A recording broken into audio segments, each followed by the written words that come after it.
Vamos de mais entrevista no Jornal da Rede Alesp. Agora a gente vai conversar com a Marcela dos Santos. Ela é enfermeira e especialista em gerontologia.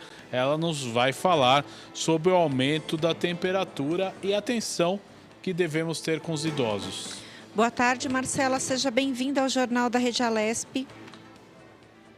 Boa tarde a todos, boa tarde a todos os ouvintes. É um prazer estar aqui com vocês hoje.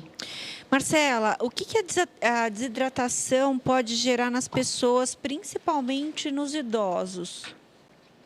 Então, a desidratação nada mais é do que a diminuição, né, da água corporal.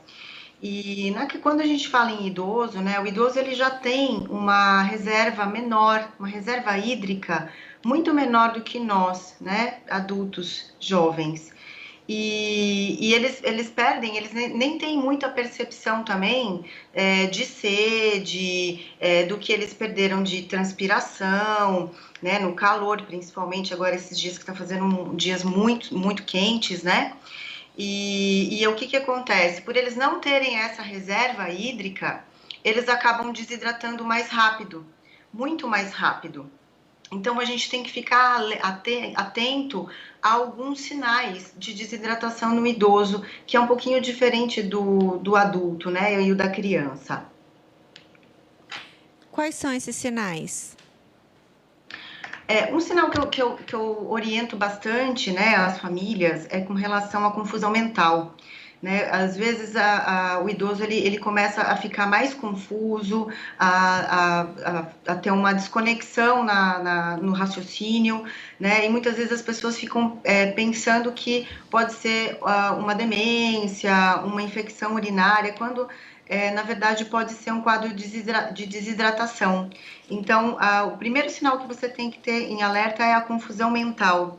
Depois também vem outros sinais, né? Tontura, a fadiga, uma boca seca, alguns sinais também, né? Esses são sintomas, mas alguns sinais com relação à pressão arterial, a diminuição da pressão arterial. Com isso, aumenta-se os batimentos cardíacos, cãibras, cefaleias. E o que acontece? A gente também tem que ter muita percepção, porque num quadro de desidratação, por conta dessa confusão mental, os idosos eles podem ter um alto risco de queda e aí acaba acarretando outros problemas, além do quadro específico de desidratação. Agora é importante, né, a gente tocar no assunto quais os alimentos que os idosos e, na verdade, todos nós devem dar prioridade numa época dessas para aumentar a hidratação. Lógico, a gente sabe que a ingestão de água é essencial, mas eu gostaria de saber quais outros alimentos aí podem ajudar bastante neste momento.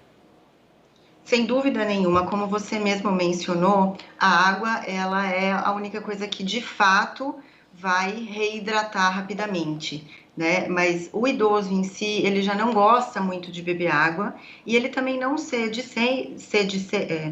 sede por conta das alterações de termorregulação cerebral com o processo de envelhecimento natural acontece, né? Então, a gente pode ofertar para essas pessoas frutas, né? A melancia, por exemplo, ela tem 90% de água. Então, é um alimento que a gente recomenda muito, geladinha, né? Coloca na geladeira, pica bem picadinho, tira caroço, tem todo aquele cuidado com o idoso. Melão também é uma fruta muito refrescante. Pêssego é uma fruta também que tem bastante água, abacaxi, no caso de saladas, né? Pepino, por exemplo, é um ingrediente que também tem bastante concentração de água. Então, é oferecer, além da própria água, sucos naturais, suco de laranja natural, e essas frutas que eu citei como exemplo, são as que mais têm concentração de água. Marcela, vale para oferecer água para o idoso, como a gente faz com remédio, sei lá, a cada 3, 4 horas, você oferecer um pouco d'água para tentar estimular essa hidratação, mesmo que ele não esteja com sede, mas pelo menos um copo de água para tentar estimular essa hidratação? Perfeito a sua observação, né? Não adianta você chegar com um copo de 500 ml e pedir para ele tomar tudo de uma vez. Ele não vai tomar, né? A gente sabe que eles não vão tomar. Então, você fracionar essa ingestão hídrica durante, né, o período todo, o dia todo, é uma ótima alternativa. Então, de 3 em 3 horas, de 2 em 2 horas, leva um copinho, meio copinho, e aos poucos você vai hidratando, intercala com o suco natural, para não ser uma coisa cansativa para o idoso, né? Porque realmente eles não gostam, eles não sentem sede, e aí eles vão negar e não vão tomar mesmo. Então, fracionar, como você disse, é uma ótima opção. O que podemos, com relação à vestimenta e a proteção solar, o que é mais adequado para o idoso, o que precisa levar em consideração? Também lembrando que o idoso tem uma pele mais fina, né? Então precisa de um reforço aí na proteção. Qual que é o ideal? Sim, é um outro ponto muito interessante, porque o idoso, com o processo de envelhecimento, ele também perde um pouco a sensação de calor. Então, você já percebeu que idoso adora vestir blusa? Pode estar 35 graus, ele vai estar de blusa, ele vai estar coberto. Então, você tem que despir esse idoso, né? Não deixar com que ele escolha a roupa, porque muitas vezes ele não tem essa percepção.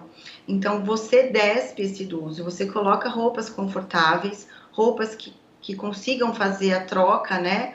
A transpiração, a troca de oxigênio, para que ele transpire o menos possível e perca menos água possível, né? E também, óbvio, dentro de um horário permitido, é importante expor o idoso a tomar um pouco de sol. O banho de sol para idoso é muito importante por conta da vitamina D.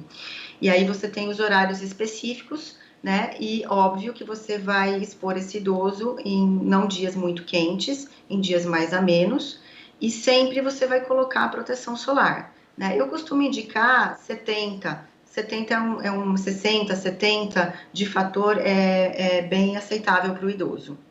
Doutora, quando a gente vê, por exemplo, no Nordeste, que é um calor muito intenso, praticamente o ano inteiro, as pessoas têm muito hábito de usar manga comprida, roupa de algodão, chapéu. Isso também é válido para cá, para São Paulo, que nesses dias mais quentes, usar uma manga comprida, mas que seja confortável, esse chapéu para proteção, para ajudar na proteção solar?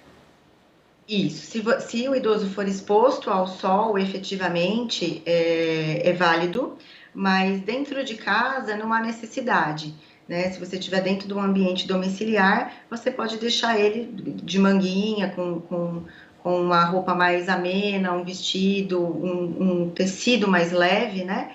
E quando você for expor esse idoso, também tem aquelas camisetas, né, de proteção solar bem interessantes, o chapéu é muito interessante, óculos escuro e o protetor solar.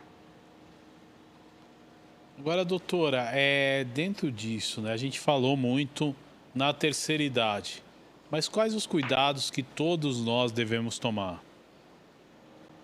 São os mesmos da terceira idade, né? É que a terceira idade ela responde de uma maneira mais rápida, né?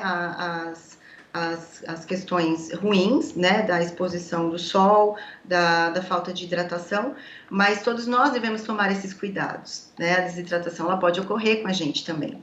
E então não se expor ao sol tanto nos períodos tão longos, evitar realmente a exposição total, sem nenhum chapéu, sem nenhuma proteção, né? E a hidratação que é fundamental, a gente tem que tomar muita água, independente da idade, a gente tem que tomar muita água. Doutora, quais os sinais que o corpo apresenta que está em processo de desidratação? Por exemplo, a boca seca é um sinal que o corpo está desidratado ou existem outros sintomas, digamos assim, que as pessoas podem apresentar que indicam um indício de desidratação?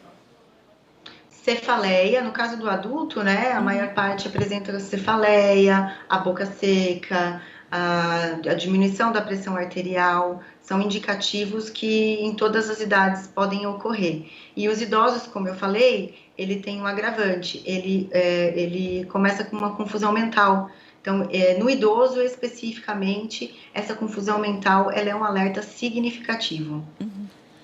Eu quero agradecer muito a tua participação nesse jornal da Rede Alesp. Até uma próxima oportunidade aí de falar mais sobre o idoso. Muito obrigado, viu, Marcela? Eu que agradeço, tenha um bom dia e cuidado com o sol. Tá certo. Obrigada.